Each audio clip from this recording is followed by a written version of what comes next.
4 రాజ్యసభ సీట్లు రేపు మార్చి, ఏప్రిల్ నాటికి మనకు పూర్తయిపోతాయి. ఈ బడ్జెట్ సెషన్స్ అయిపోతే అయిపోతది. ఈ కొత్త వాళ్ళని ఆ ప్లేస్‌లో ఎంపిక చేసుకునే నోటిఫికేషను శాసనసభ్యుల సంఖ్యను బట్టి ఉంటుంది. ఒకప్పుడు 2014, 18 మధ్యలో 3 ఎంపీ సీట్లుంటే ఒకటి వైసీపీకి వస్తా ఉండేది. ఎందుకంటే వాళ్ళకి కూడా దాదాపు 67 సీట్లు ఉండటం వల్ల. అయితే తర్వాత వచ్చేటప్పటికి జగన్ గెలిచిన టైంలో టీడీపీకి ఆ చాయిస్ లేకుండా పోయింది కంటిన్యూగా. ఎందుకంటే వాళ్ళకి 23 సీట్లే రావడంతో 23కి ఒక రాజ్యసభ రాదు. కనీసం 42 సీట్లు దాకా కావాల్సి ఉంటుంది. దాంతో ఆ 5 ఏళ్లలో రాజ్యసభ ఒక్కటి చాయిస్ లేకుండా పోయింది. కంప్లీట్‌గా ఆ 5 ఏళ్లలో తగ్గినటువంటిదే జగన్‌కి 11 రాజ్యసభ వచ్చింది.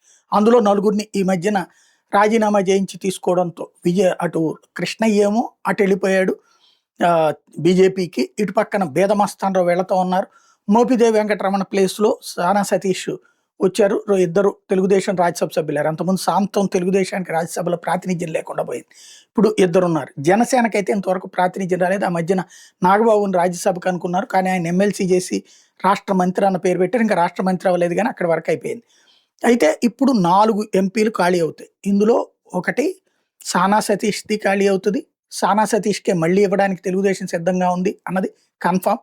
ఇకపోతే ఇంకా 3 మూడిట్లలో ఆ మధ్యన సాక్షి రాసుకొచ్చింది 2 వైఎస్ఆర్ కాంగ్రెస్ 2 వచ్చేటప్పటికి బీజేపీ అడుగుతోంది అధినాయకత్వం. ఒకటి తెలుగుదేశానికి, ఒకటి జనసేనకి. ఆ ఒకటి తెలుగుదేశంది వచ్చేటప్పటికి ఈయన తీసుకుంటాడు.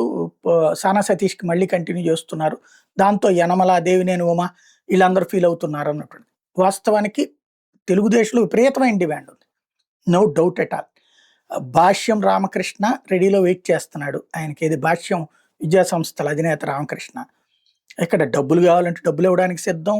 ఏం కావాలంటే అది చేయడానికి సిద్ధం. పార్టీ కోసం, రాజ్యసభ సీటు కోసం.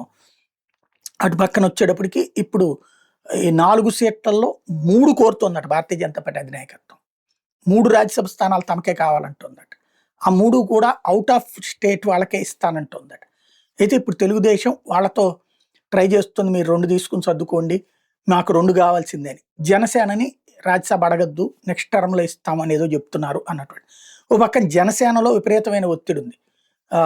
పవన్ కళ్యాణ్ మీదన. అనేక మంది కాపు పారిశ్రామికవేత్తలు డబ్బులు పెట్టుకుని రెడీలో ఉన్నారు సీట్ తీసుకోవడానికి. అలాగే పార్టీని నమ్ముకున్నటువంటి వాళ్ళు చాలామంది ఉన్నారు. అటు పవన్ కళ్యాణ్‌కి ఒత్తిడి ఉంది. ఇప్పుడు మరి ఇది ఎలా కాంప్రమైజ్ అవుతుందో చూడాలి.